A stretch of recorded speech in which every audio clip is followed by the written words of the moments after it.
नमस्कार. मराठा समाजाच्या एकजुटीला आणि संघर्षाला अखेर यश मिळालं. सरकारने सर्व मागण्या मान्य करून अध्यादेश काढला आणि मराठा आंदोलन थांबवलं गेलं. परंतु त्यानंतर मराठ्यांची फसवणूक झाली, आरक्षण मिळणार नाही, मराठी तहात हारले अशी टीका होत आहे. यातील काही गोष्टीमध्ये तथ्य असेल आणि काहीत राजकारण.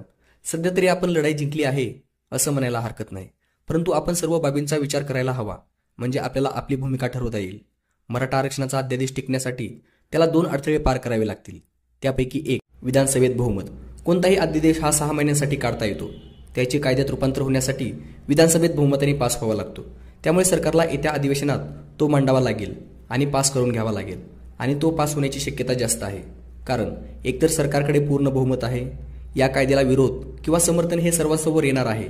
त्यामुळे कोणताही राजकीय पक्ष शक्यतो विरोध करणार नाही.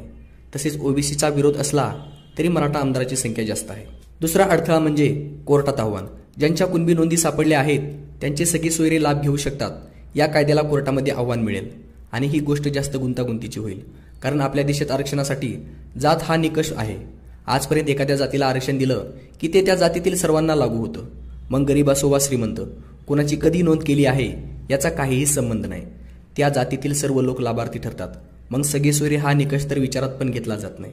परंतु आपल्याला माहीत आहे, सर्व नियम कायदे हे फक्त मराठा समाजासाठीच आहेत. निजामकालीन नोंद, सर्वेक्षण, सगळे सोयरे या सर्व गोष्टी ह्या मराठ्यांना सिद्ध कराव्या लागत आहेत.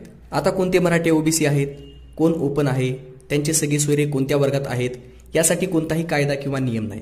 तुम्ही ओबीसी आहात की ओपन हे निजामकालीन नोंद ठरवणार आहे.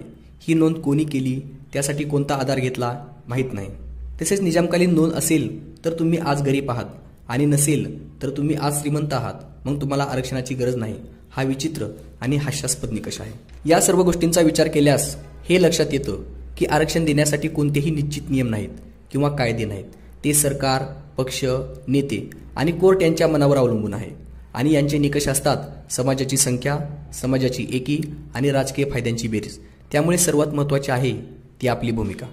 मराठा समाज एकत्रित आला आणि एकजुटीने लढला की यश हे नक्कीच मिळते, हे सिद्ध झालं. त्यामुळे आपण असेच एकत्र राहणे गरजेचे आहे. आरक्षण प्रश्न अजून पूर्णपणे सुटला नाही. त्याच्यासमोर अजून अनेक अडचणी येणार आहेत. आणि आरक्षण प्रश्न जरी पूर्णपणे सुटला तरी मराठा समाजाच्या सर्व समस्या संपल्या असं होत नाही.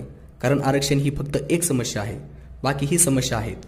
आरक्षण मिळालं की सर्वांचा बेरोजगारी प्रश्न मिटेल असं होणार नाही, किंवा शेतकऱ्यांचे सर्व प्रश्न मिटतील हेही होणार नाही. त्यामुळे आपल्याला आरक्षणाप्रमाणेच बाकी सर्व समस्यासुद्धा अशाच प्रकारे एकत्र येऊन आणि एकमेकाच्या सहकार्याने सोडवायच्या आहेत. आणि हे काम आपण आपल्या चॅनलच्या माध्यमातून चालूच ठेवणार आहोत. सर्वांनी इथे एकत्र या. धन्यवाद.